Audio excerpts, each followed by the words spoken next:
Welcome to our panel on resilience, exercises, and training. I'm John Brickey, Senior Vice President at Mastercard, Cybersecurity Evangelist, but more importantly, I lead our cyber range team, and we do exercises like what's happening in the main ballroom next door. So what I want to do is we have a lot of experience. I mean, this is like a very deep panel here and pretty broad on experiences.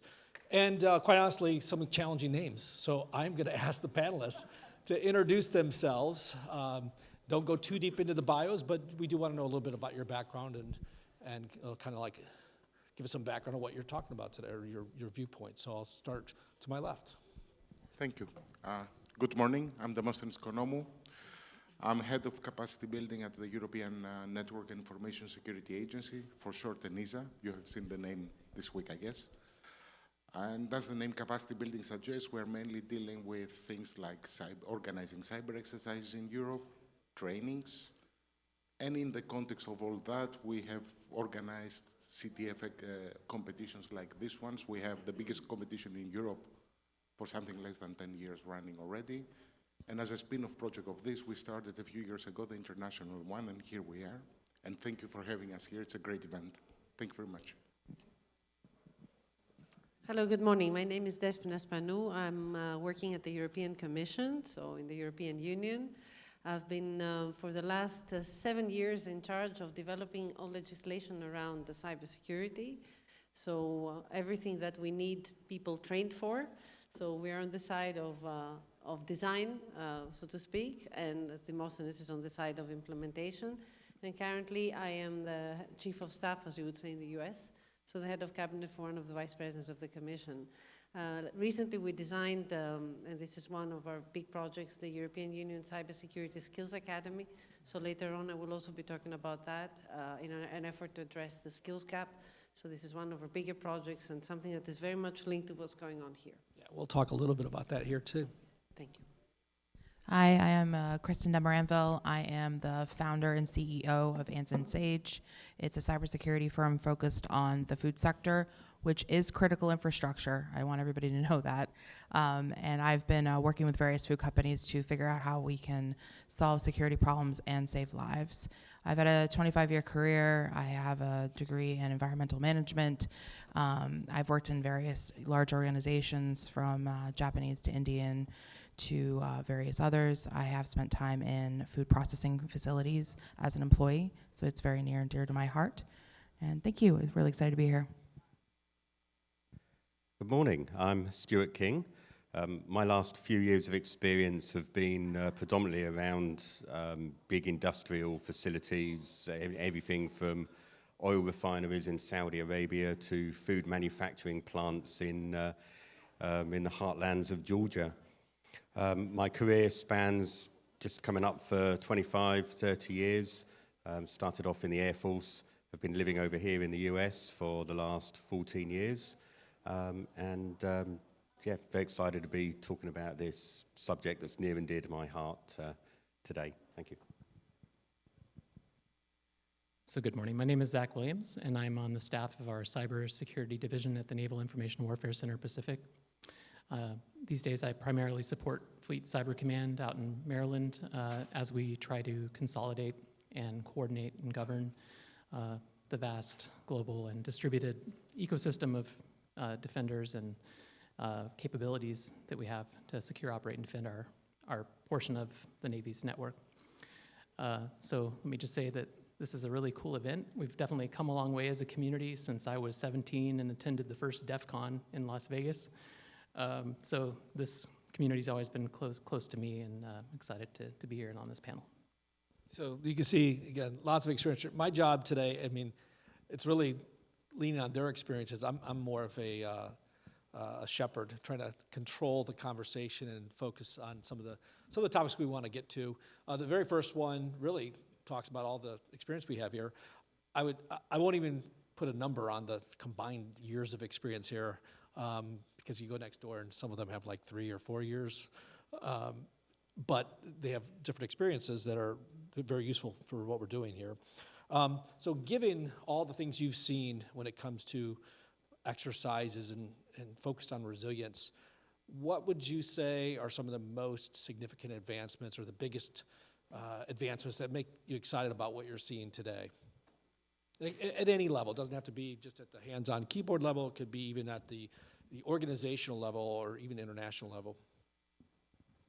Okay, so if I can start, the thing that excites me most in the last few years is the fact that, if I can use the word, it's becoming multidisciplinary.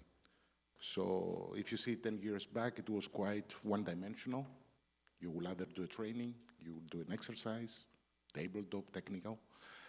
Now what we see is that we see a combination of various tools in the same event. So you can have an exercise, that part of it will be a training. The results of an exercise can be translated into training, or a training could be resulting into an exercise at its end in order to do the evaluation. Actually, this event that we have this week is such a combination of multidisciplinary. And this is actually the direction that we want to follow in the future also on CTFs, in order also to expand the spectrum of skills that these young people have that participate here. So for me, the most exciting development is the collaboration between people coming from different parts of the world. Something that before was unheard of, because here we're still talking about security, and people see security as something that is sovereign, that is intelligent, so you keep it close to your chest. In Europe, ENISA, that Demosthenes represents here, and that we are proud to say is the European Union Cybersecurity Agency, represents 27 countries. We have the first exercise ever, Cyber Europe, that brought together 27 countries to test vulnerabilities, to test how they work together. So it's incredible. And then you see something like what's happening in the arena next door, people from all continents who compete, but what they don't know is that one day these are the guys that will have to cooperate and that will want to cooperate because they will know each other and that they will have the culture of cooperation in case we have a large-scale disaster from a common enemy, if you like, and these are like-minded people working for the good. So I think for me this is very exciting, where we're heading different people, like-minded countries working together. And unfortunately, that's not even a matter of if, but more when. Absolutely. We have to work together. Well, we saw it already with what's happening in Ukraine. Yep. Kristin? Sure. Just to kind of dovetail on that a little bit, I'm most excited that people see that cybersecurity needs to be included in different types of cultures that are in various types of industry as well as enterprise. So example with what I'm working on, I'm really excited and pleased that the food community recognizes that cybersecurity needs to be part of food protection culture. So just like fire safety culture, we're trying to make it simple where people will understand how to react quickly and not panic, or try not to panic as much when there's an incident that happens in front of them. So people are embracing and understanding that it's vital that we include this into more of a day-to-day conversation in a working environment and in home and other types of places. That really makes me excited. It's not an innovation necessarily, but it's an acknowledgement that we need to actually start collaborating and working together.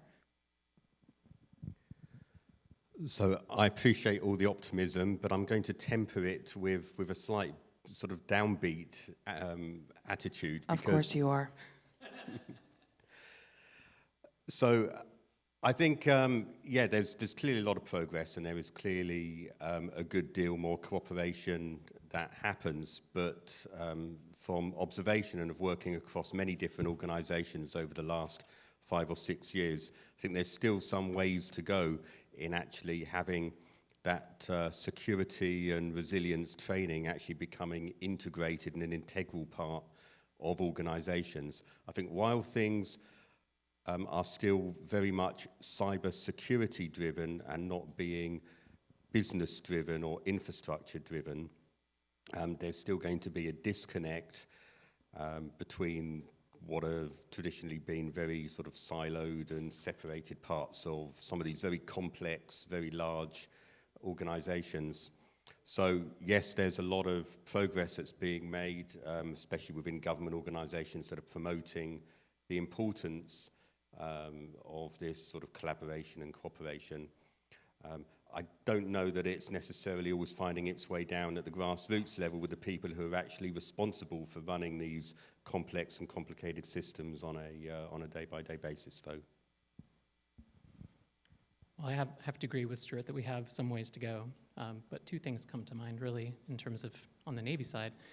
You may have seen in the news, or you may not have, next week the Navy kicks off what they call the large-scale exercise. It's the last one happened a couple of years ago. And one of the things I've observed is that Navy's cyber operational forces are thoroughly integrated into that large-scale exercise. So cybersecurity and cyber operations are seen as a holistic part of naval warfighting doctrine, which is a change. If you look 10 years ago, it wasn't quite there. The other thing that really changed for us was during the pandemic, Navy was really forced to deeply embrace native cloud services. And that gave us a tremendous amount of agility to quickly transform our cyber operational forces because of the speed with which these capabilities were now available to us and our ability to standardize across our cyber operational forces with those capabilities. So, Zach, hold on to the mic. I'm going to start with you on this one. So, for the Navy, I mean, the military in general is huge, very mature, very well-funded in the majority of the cases. And that's my background. I've been exercising with the military since I was 17 in various forms. So, there are all concepts out there, all kinds of concepts, whether it's blue teaming, purple teaming, red teaming, just lots of different concepts, and it's maybe intimidating for some smaller organizations to get into it, to get past that threshold. So what would you recommend, I guess, for less mature organizations for getting into some form of resilience exercise preparations? That's a great question. I think the first thing is to seriously invest in your training team, a dedicated training team that can plan both scheduled exercises and training events, as well as, perhaps not surprise, but short-term training events, and to cycle your entire organization in that process, not just the cyber responders. Yeah. And Stuart, I know you were the pessimist in the last round. There's a lot to manage here. So if you can't afford that, what do you recommend organizations do? It's a very difficult challenge. I was working with an organization out in the Middle East that has over 120 different, operational units, each quite substantial. And, their challenge was to educate all of the people across all of these different, everything from gas pipelines to refineries. And, this was one of the challenges that they were trying to address. And, the efforts were very much focused on developing a program at a corporate level and then attempting to roll it out, doing this sort of hub and spoke model. And, they were finding that it really doesn't work because all of these different units have their own individual ways of working, their own cultures. Some of them have their own operating procedures. So it's very difficult to develop a generic program that's going to attract everybody. Not only that, but also finding time for people to engage in some of these training programs. You have to remember that a lot of engineers who are working in critical infrastructure, they are focused, 9-10 hours a day just on keeping things running and working. So when do you find time in their schedules to bring in training? Actually, Kristin and we did some lunch and learn training I was just thinking that too. years ago. We seem to sort of go down quite well in some places. So, there are ways around it, but, you have to very much take into account. You can't think that because you're working with one organization in one location, that even the other locations for that same organization are going to be able to be addressed in the same way. Yeah, go ahead, Kristin. So I think a lot of it comes down, especially within the sectors that I've been in, is if you can team up and collaborate. We're going to keep using that word on this end of the table. And actually fit your training into something else that they need to do anyway. So like I said, food protection, if I can roll that into what they're already learning there and just add it as a supplement or how it interacts with it, it keeps the learning a little bit differently because it's a little bit more digestible and comprehensible to them as they learn. Also training specific sectors on what they do. So I used to do a lot of operator training on the floor of the factory really successfully, and I related it to how they can keep their families safe. So that kept the learning down, and they understood that. And then obviously, what Stuart said, lunch and learns always work. I know everybody's kind of tired of hearing that, but they work when they need to. And also, we were speaking previously that training the SOCs up on what is in critical infrastructure, on what is actually an incident and what is not, because enterprise looks different, and what's a risk there isn't necessarily going to be a risk in an industrial space. So getting people to understand that, and I know this will be said by my panelists as well, that scenario training and exercise training really work. When people can understand what a real-time attack looks like and what it feels like and how they feel in it, and they get to kind of contribute to the decision-making and how they would handle it, that stays with you. And just like you were saying too, Zach, those exercises really work. So that's my experience. Yeah, I like the comment about feel. So one of the things we do at Mastercard is we try to look 10 years out into the future, and we do this thing called threat casting. And it seems a little hokey at first because you're focusing on a person with a problem, and like, you know, Mary in Sweden can't access her bank account or something like that. And once you really start to look at it from that perspective and how they feel and what's really happening around them, then you can plan this into some of the exercises that you do. So I like that. Despina. Yeah, so indeed, big organizations have the capacity to train themselves and to train others. What do you do with smaller players? In Europe, exactly because we have this very stringent regulatory environment, and we require every company that is a critical operator, and that's a very large scope, according to our definition, to take cybersecurity standards seriously.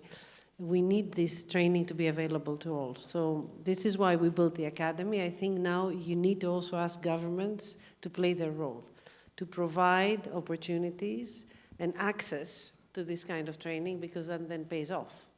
So for those that don't have the expertise available to them, you need to have available trainings and ways to verify them, so certified trainings that can be verified by an independent source as solid types of training that will serve the purpose that people can turn to. You cannot expect all the small players to have the capacity, to find the capacity, to have the resources for it. This is what we do with the academy. This is our intention, to have offers of modules that train for specific regulatory provisions and requirements, and then these people to be available for the market to hire or to hire them either as trainers or as workforce.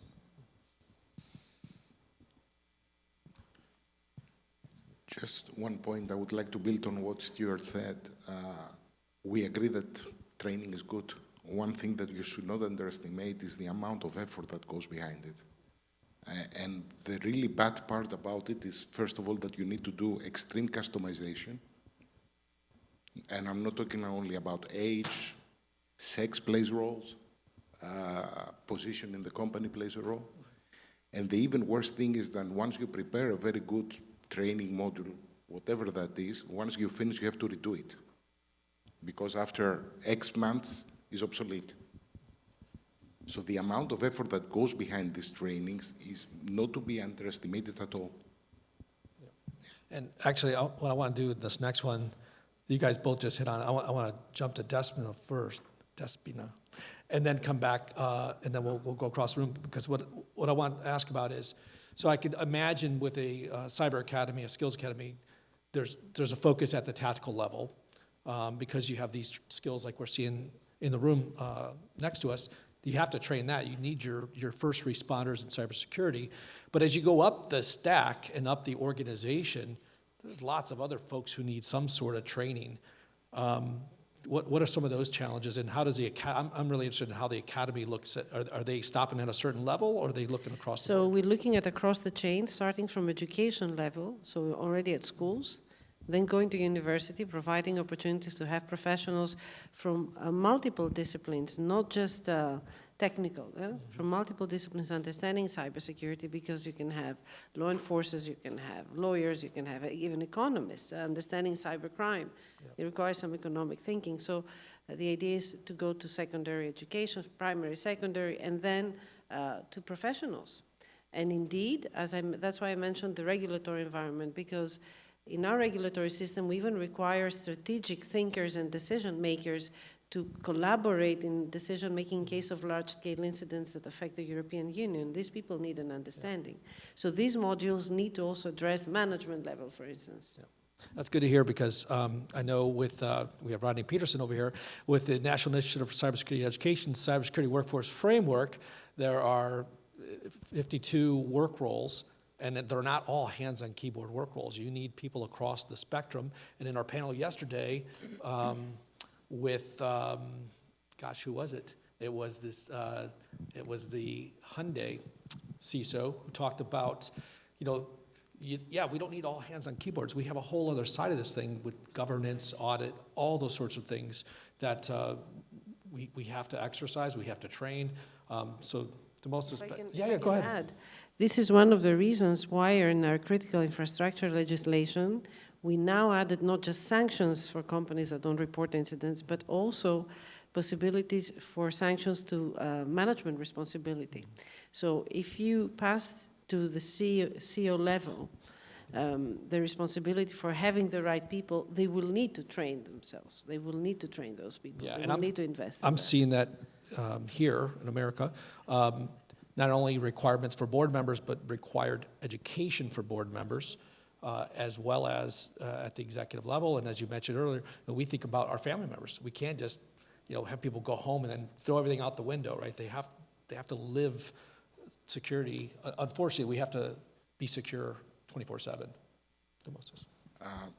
One of the things that we very often discuss in our team, in our group, in ENISA, is that what is the objective of all that you see here? And the objective, if you try to visualize it, is like a pyramid. What you see here is the tip of the pyramid, of the pyramid we try to make. Obviously, beyond the fact that my team, we have a great time doing this, obviously, and because we want to win as well. The main reason that we do all this is that because we want to increase the base.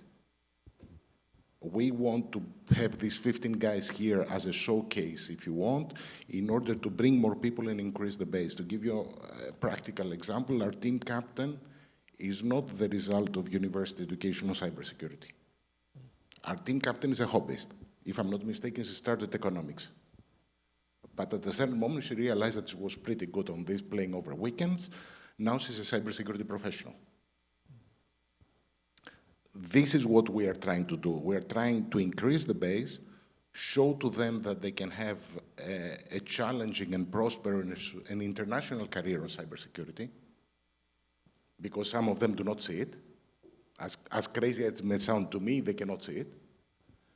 And always our effort is on this. I mean, for instance, in order to reach this point with these 15 people, we reckon that currently in Europe every year, we go through competitions with about 20,000 young talents, roughly speaking, 10 to 20. We want to see this to become 100, 150,000 if we can. Yeah, that's a good point.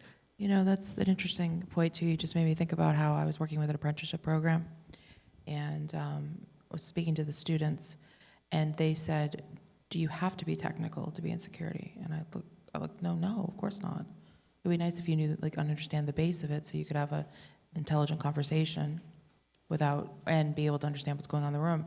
But you're so right. There's so many other avenues they don't even know exist, and we're still inventing them. Let's be real. We don't have it all worked out completely yet either. There's different ways to have security attached to different things now in ways that we haven't even dreamed of at this point. And I think people need to know that you can have a degree in psychology and come work in security. You could be a lawyer and come work in security.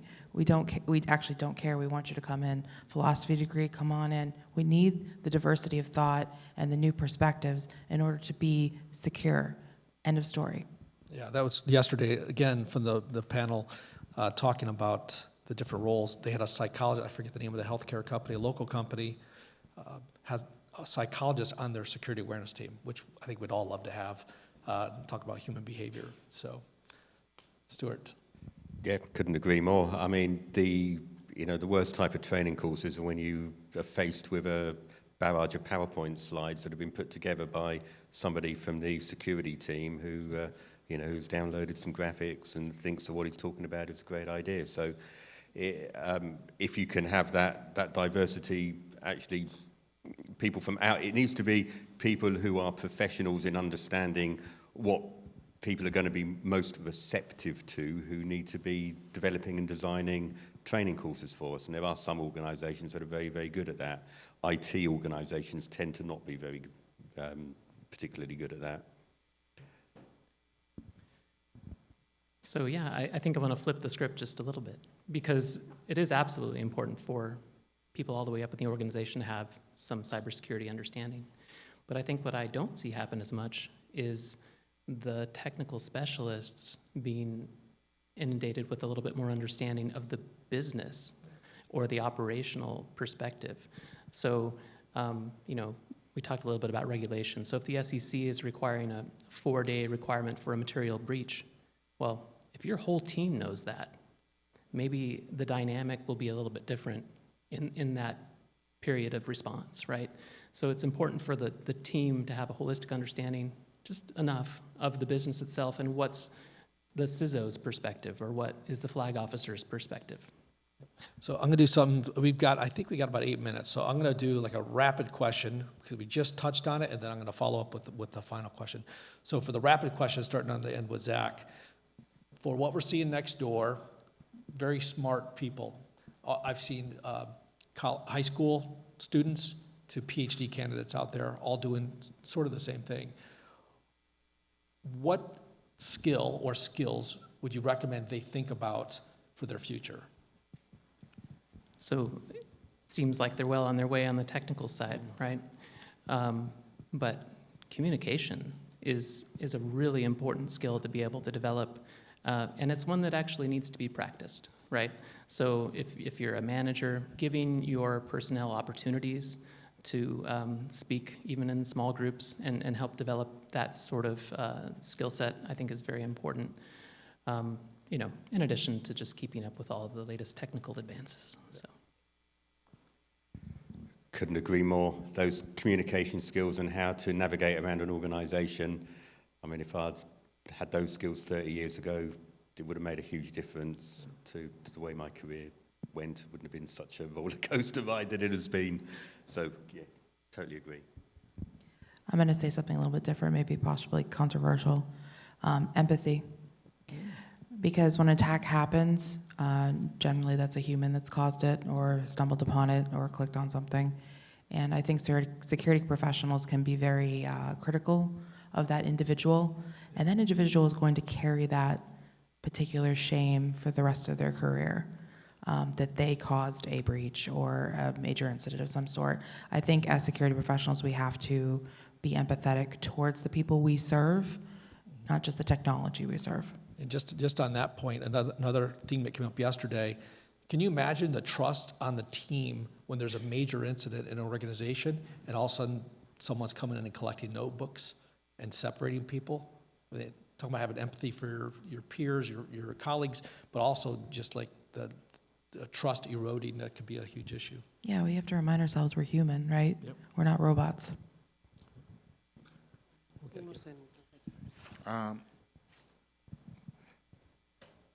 One important thing, starting from the trust aspect, yes, it's extremely important. I can tell you that for this team that you see there, they have done even cooking lessons and they have done other things as well. So they're not, part of their training is not only technical training. We are doing boot camps in order to make sure that these 15s that you see there behave as a group. And we try to see how the group dynamics work, which pairings work better, which team captains work better with these groups and all that. This is very important to us. Another important aspect that was mentioned earlier is that We are constantly trying to see how to change this type of competitions by adding new elements into them. And there are many things that we tried. For instance, communication, I admit we have tried in the past because we also believe it's important, we failed. We will try it again. I mean, this is a cycle of up and down. Other things that we are currently considering introducing, I don't know if you noticed, there is a hardware challenge, which is a bit totally different from what these people are used for, and I really like it. We will keep it for sure. Another aspect that we are currently considering, which is exactly outside of their common theme, is social engineering. Of course, from this idea now to come to implementation and don't fail, like I mentioned in the example of communication, it will take us some time, some trial and error, but this is actually why we do the international competition from the European side when we started the idea, because we wanted to see how other people do competitions, and we wanted to pinch ideas through this process. Okay, so we correct me if I'm wrong, we have about 4 minutes left for this panel. So we got about 30 seconds per person, roughly, to answer this last one. So this is kind of the wish list, right? So if you had unlimited budget, unlimited power in your organization for the day, what would you do to advance your resilience from an exercise and training perspective? I'll go first. If I was that, I would spend time closest to the product that I was producing and get to know the people who are working on it, to see their process and understand the people that are working to make us money and keep us employed. And I know that sounds really simple and kind of silly, but I think a lot of times when you get to that ivory tower aspect, you forget what's going down on the floor, if you will.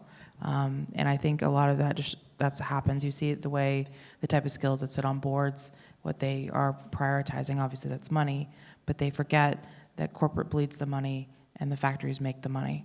So I would definitely spend time and make that a rotating thing. That reminds me of something I heard years ago in the military. Security is not a self-licking ice cream cone. We're not there for security's sake alone. There's a business to support. Absolutely. So pretty simple, really, for us. I mentioned that we're globally distributed. There's lots of different commands and involved with cyber operations in the Navy. For me, it would be standardization of capabilities. In the Navy, these active duty people, they rotate around to different commands every few years.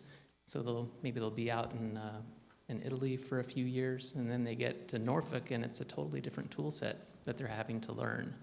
So if we could standardize things a little bit more, we would realize some significant efficiencies in our training pipeline. I think a lot of organisations just have trouble allocating any money to training budgets, let alone an unlimited budget. So it would be good just to have a business case approved to be able to buy some training in the first place. But I think one of the other things to be able to do, and this sort of ties in somewhat with Kristin's mention of being more having more empathy within the business, and that is having people doing a bit of job rotation and seeing how other people get their work done, and sort of moving around, and people spending more time on the shop floor and learning how things actually work and how their salaries actually get paid, and what creates it and generates it in the first place. So that would be one way I'd go. I would invest in collaboration. I would take my people outside the organization and get them to learn either from other people in the same sector or from other sectors where they're more exposed. Today the #1 sector hit is health. It used to be banking. Food will certainly come in somewhere. So I think it's very important to take people out of their box and to make them work with others. Create also networks. This way you create networks, people who call each other because they may face the same challenges. So I would really go outside this usual way of keeping this security business inside and become a little bit more extrovert and invest in networking and learning from others. So you can tell the introverts here, they're looking at their own shoes, and the extroverts are looking at other people's shoes. From my perspective, from my job description, if I may say, my main goal is to increase the base of the pyramid. And This is what we're trying to do. More customized trainings, more tailor-made trainings in that respect. And in terms of cyber exercise, for instance, in the infinite resources scenario, that will be more customization on exercises, creating more realistic scenarios, more immersive scenarios. And I think we're going to see that with a lot of new capabilities, virtual reality, augmented reality, et cetera. So we could go on for hours. This has really been a fun panel. Lots of years of experience here. Again, I won't say how many years, but please thank our panel for the comments today. Thanks. Thank you.